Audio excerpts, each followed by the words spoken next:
Hello everyone and welcome to this lesson. Today we are going to be looking at some science fiction genre writing. We're not actually going to do much writing today, we're going to do a lot more reading and reading skills, but this is going to build us up so that we can use some of the characteristics of this genre in our own writing. At the start of this week we're going to focus on science fiction, and then towards the end of the week we're going to do another genre as well, maybe even one in the week after that as well. So let's get going. For this lesson you will need a copy of the War of the Worlds extract that I've posted to you in Teams, as well as the worksheet that's in assignments that I want you to work on today, and you might want to take notes on your own paper or your own notebook if you want to. I want you to keep in mind through this task that genre and the genre of a story or a narrative is not going to be mentioned in your question 5 task, the sort of tasks that we've been practicing recently. You can see here on the right hand side you've got an example of a question 5 from a recent exam.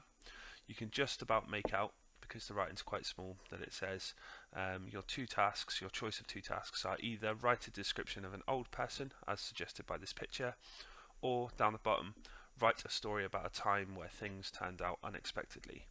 Now you can tell from those two questions that genre isn't going to be marked. You're not going to gain marks or lose marks for writing in the wrong genre. However, it's far easier for you to develop ideas and images for your own writing if you pick a genre, if you pick one that you're really into and that you've read quite a lot of. You'll be able to draw ideas and events and characters and things like that from things that you've already read. So it kind of makes your own writing easier.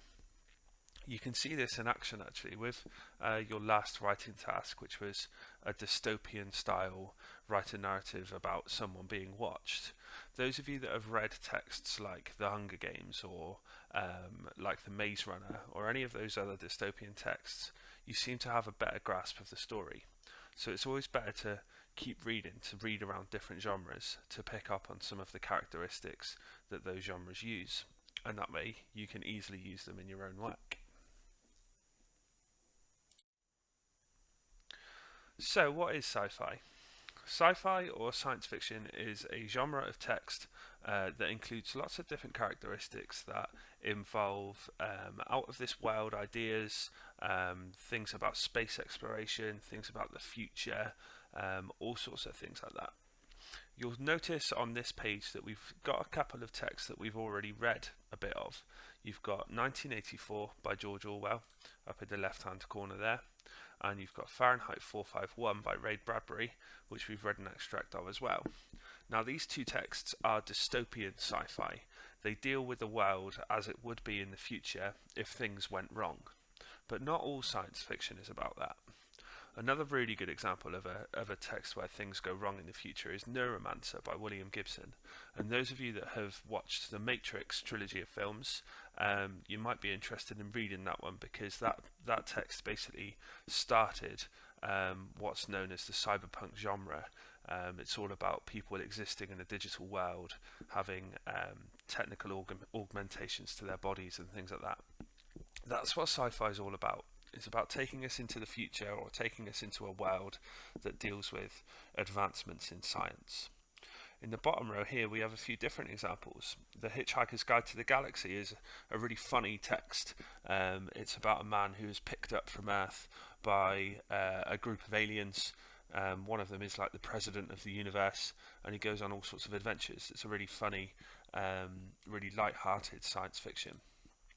Ender's Game, one of my favourites, is a science fiction text that's created for children. It's also about children. It's about a child who's taken to a military space station and is trained up to be a leader of a military force.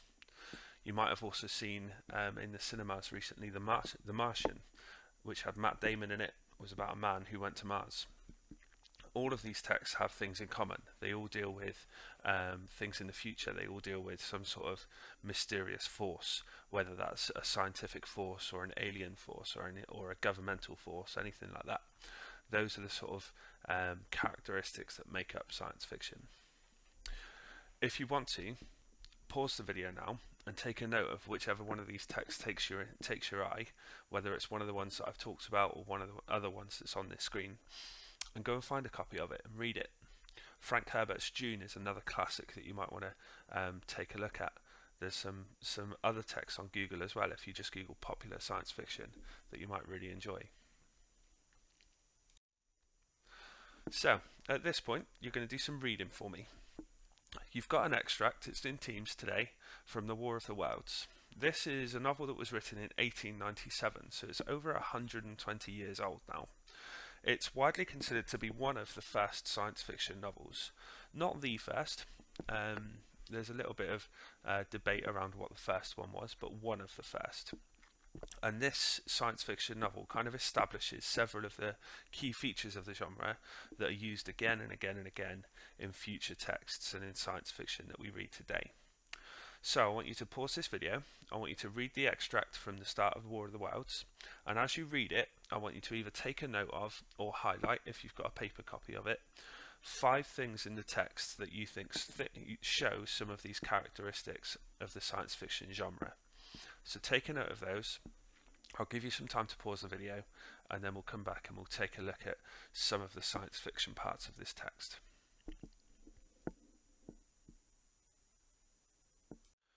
So what did you get? You can start this extract off, or we can look at the top of the extract, looking at strange imaginings pass through my mind. This sense of strangeness, this sense of peculiarity is an important characteristic of some science fiction, especially the kind which, as you know, because you've read this extract now, deals with the reveal of a giant monster. The peculiar humming sound from the pit is also quite sci-fi-ish. Any sort of strange noises, anything that's going to startle the audience, startle the reader, is going to be quite science fiction-y in its style. So those are 2 from the opening couple of paragraphs there that you could have highlighted or could have noted down. If you missed any of these, take a note of them now. This cylinder, made of its shining screw and that makes a ringing concussion noise as it hits the ground, is very science fiction. Any kind of sleek metallic objects, anything that looks like it's a more advanced piece of technology, is obviously definitely a science fiction characteristic. So we've got this lovely image here of the alien spaceship that's come to crash land on Earth and is now dug into the dirt. And then we've got several descriptions of the monster itself, the Martian that comes out of this cylinder, and that doesn't look human at all. It's got greyish billowy movements, billowy by being a kind of cloud-like, almost mist-like movement to it. It's got something resembling a little grey snake, and it's got tentacles. This is our classic alien image. If you picture an alien, or you're asked to draw an alien on paper, you might well give it tentacles. And that's because H.G. Wells came up with this idea for the look of a Martian, the look of an alien in the War of the Worlds. So these are really classic characteristics when it comes to science fiction monsters. And it continues on the final section of the text. The one that I'm particularly interested in is the idea of this monster dropping saliva everywhere as it gets out of the cylinder.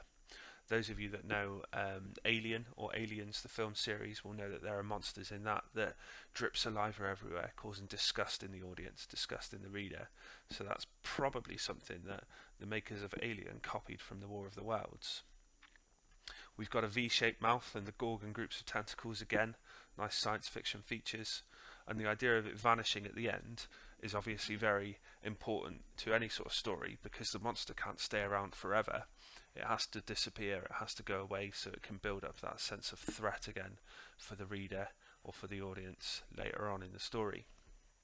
So there's a few things there, mainly based on the idea of the alien, the idea of an alien crash landing on Earth, that are some science fiction characteristics. We've got its spaceship as well. So, for the rest of this lesson, I'd like you to work independently, although please remember that I am still online to help you if you need anything today. In assignments, you're going to find a worksheet, and it's based on the reading that you've just done. The worksheet is split into 2 halves. You'll find there's a lesson 1 and a lesson 2. Today, I only want you to complete the lesson 1 tasks. Alright? The lesson 1 tasks are all about reading skills, A few of those tasks are about, or they're focused on the questions that you have already practiced as part of your GCSE prep, and a few of them are solid, just straightforward reading questions that are going to improve your reading skills. In lesson 2 later this week, which is still going to focus on more of the worlds, I'm going to check your answers to lesson 1. I'm going to give you some feedback on them, and you're going to stay online for me to make sure that you can do any of that feedback. So this is the end of the video now. I want you to log yourselves off from YouTube, get back into assignments, complete the first half, that lesson 1 half of the worksheet, and then have a very good rest of the day. Thank you very much.